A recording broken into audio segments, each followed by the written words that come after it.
नमस्कार। आजकल दुनिया भर में देखे माहौल थोड़ा अजीब सा है। कहीं युद्ध की खबरें आ रही हैं तो कहीं कोई विमान हादसा हो गया। हाँ बिल्कुल, काफी उथल पुथल मची हुई है। और ऐसे में ना कुछ लोग इन घटनाओं को पुरानी भविष्यवाणियों से जोड़ रहे हैं, जैसे वो बाबा वेंगा की बातें थी। हाँ, बाबा वेंगा बल्गारिया की, उनकी कई भविष्यवाणियां मशहूर हैं, विश्व युद्ध से लेकर दुनिया के अंत तक की। बिल्कुल। लेकिन आज हम जिस चीज पर थोड़ी गहराई से बात कर रहे हैं वो एक नई ताजा भविष्यवाणी है। अच्छा, किसकी? ये जापान से आई है। एक भविष्यवक्ता हैं रयो तात्सुकी। और मजे की बात यह है कि कुछ लोग उन्हें अब जापानी बाबा वेंगा भी कह रहे हैं। अरे वाह, जापानी बाबा वेंगा। तो क्या कहा है उन्होंने? उन्होंने कहा है कि आने वाले कुछ ही हफ्तों में, मतलब बहुत जल्द, खास तौर पर एक तारीख दी है 5 जुलाई। 5 जुलाई? हाँ, 5 जुलाई को दुनिया में कुछ बहुत बड़ा होने वाला है। तो सोचा इसी पर थोड़ी बात करें। आखिर ये है क्या पूरी भविष्यवाणी?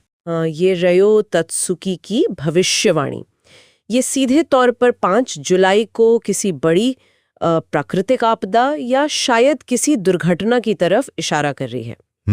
और इसने लोगों में काफी बेचैनी पैदा कर दी है। और शायद इसकी एक वजह तात्सुकी का पिछला रिकॉर्ड भी है। पिछला रिकॉर्ड? आप उनके उस दावे की बात कर रही हैं जो उन्होंने कोविड-19 के बारे में किया था? हाँ बिल्कुल वही। जानकारी तो यही है कि तात्सुकी ने दावा किया था कि उन्होंने 1999 में ही उनका एक मंगा जापानीज कॉमिक्स छपा था। मंगा नाम क्या था? The future I saw. The future I saw. तो उनका दावा था कि उसी में उन्होंने इस महामारी के आने का संकेत दे दिया था। 1999 में? हाँ। अब इस दावे में कितनी सच्चाई है ये तो खैर अलग बात है, लेकिन इस वजह से उनकी जो ये नई भविष्यवाणी है ना, उस पे लोगों का ध्यान ज्यादा चला गया है। समझ गया। तो इस बार ये जो 5 जुलाई वाली बात है, इसमें क्या खास बताया उन्होंने? कुछ स्पेसिफिक? हाँ, इस बार चेतावनी थोड़ी ज्यादा विशिष्ट है। भविष्यवाणी के अनुसार फिलीपींस और जापान के बीच जो समुद्र है ना, हाँ, उसके तल में सी बेड पर एक बहुत बड़ी दरार पड़ सकती है। बाप रे, समुद्र के नीचे दरार? हाँ, और इसके नतीजे में एक बहुत शक्तिशाली भूकंप और फिर एक विनाशकारी सुनामी, इसकी आशंका जताई गई है। सुनामी?